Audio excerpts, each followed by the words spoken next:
that 20 years. Well, when India's an example of a country where, there's plenty of things that are difficult there. The health, nutrition, education is improving, and they're stable enough and generating their own government revenue enough that it's very likely that 20 years from now, people will be dramatically better off.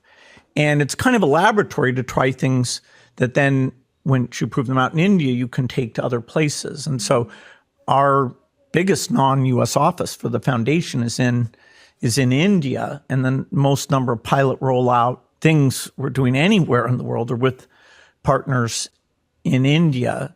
You know, if you go there and you've never been, you might think, whoa, this is a chaotic place. And, you're not used to so many levels of income all being on the street at the same time, but you will get a sense of the vibrancy. Well, when India's an example of a country where, there's plenty of things that are difficult there.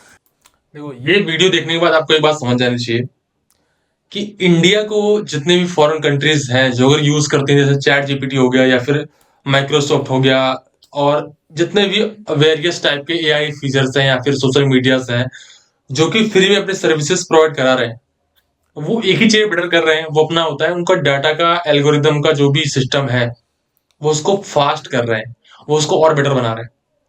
जैसे कि मैंने एक अभी US के ministers हैं, पता नहीं क्या है उनका नाम नहीं पता मुझे, बट उन्होंने ऐसा बोला कि इंडिया को चैट जीपीटी नहीं यूज करने देना चाहिए क्योंकि वो इंडियन से नहीं बनी है, वो कि अमेरिकन इलेक्ट्रिसिटी पे चलता है, तो उसको हम इंडिया की यूज करने दे रहे हैं। बट आप सोचिए कि वहां के जो बिजनेसमैन है, वहां के जो लोग हैं, उनका ये माइंडसेट है कि इंडिया में बहुत लो क्वालिटी के लोग हैं, पुअर क्वालिटी के लोग हैं, तो उनको हम एज ए यूज कर सकते हैं अपने एल्गोरिदम को, अपने डेटा को बड़ा करने के लिए।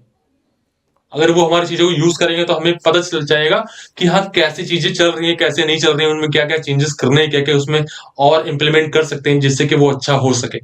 तो इन चीजों के लिए वो हमारे ऊपर बहुत ज्यादा डिपेंडेंट्स हैं और वो इस चीज को बहुत अच्छे तरीके से यूज करते हैं, क्योंकि इंडियंस को सब चीजें फ्री में चाहिए।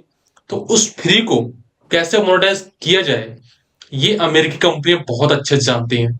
आप सोचो, रील्स है, आप रील्स देखते हो, मेटा देखते हो, आप यूट्यूब यूज कर रहे हैं, तो इससे क्या होता है, उनका एल्गोरिदम बहुत फास्ट होता है। बेसिक सी बात है, अगर इंडिया का ऐसा होता तो इंडिया के पास भी ऐसा डेटा से सेंटर होते बहुत सारे, ऐसे उनके पास भी एल्गोरिदम्स होते जिससे वो पूरी दुनिया में कहीं ना कहीं किसी न किसी प्रकार का इज ले सकते थे टेक्नोलॉजी में, जैसा कि चाइना कर रहा है। बट इंडिया की कंपनियां नहीं कर सकती ऐसा, क्योंकि उनको डेटा लेने के लिए ही, डेटा यूज करे कोई, इसके लिए ही बहुत ज्यादा फाइटिंग करनी पड़ जाती है। उनको बेसिक इंफ्रास्ट्रक्चर के लिए ही बहुत ज्यादा फाइटिंग करनी पड़ जाती है। और इंडिया में यूएस कंपनियां और फॉरेन कंपनियां की इतनी ज्यादा डोमिनेंट है कि उनके लिए स्टैंड कर पाना ही बहुत ज्यादा मुश्किल हो जाता है। बहुत ज्यादा मुश्किल है, उनके बहुत ज्यादा हार्ड वर्क है उनके लिए, तो मैं तो समझता हूँ भाई, क्योंकि ये कंपनियां तो कहीं ना कहीं ले जा रही है, अपने डाटा ले जा रही है, अपने आप को बहुत ज्यादा बेटर कर रही है इंडिया के परस्पेक्टिव से। उनको पता भी है, वो चीज जैसे इंटरव्यू में बोल रही है कि बहुत ही लो क्वालिटी के लोग हैं वहां पे, वहां के लोग बहुत ज्यादा केओस है वहां पर, ठीक है, वो उनके माइंड में रहता ही है।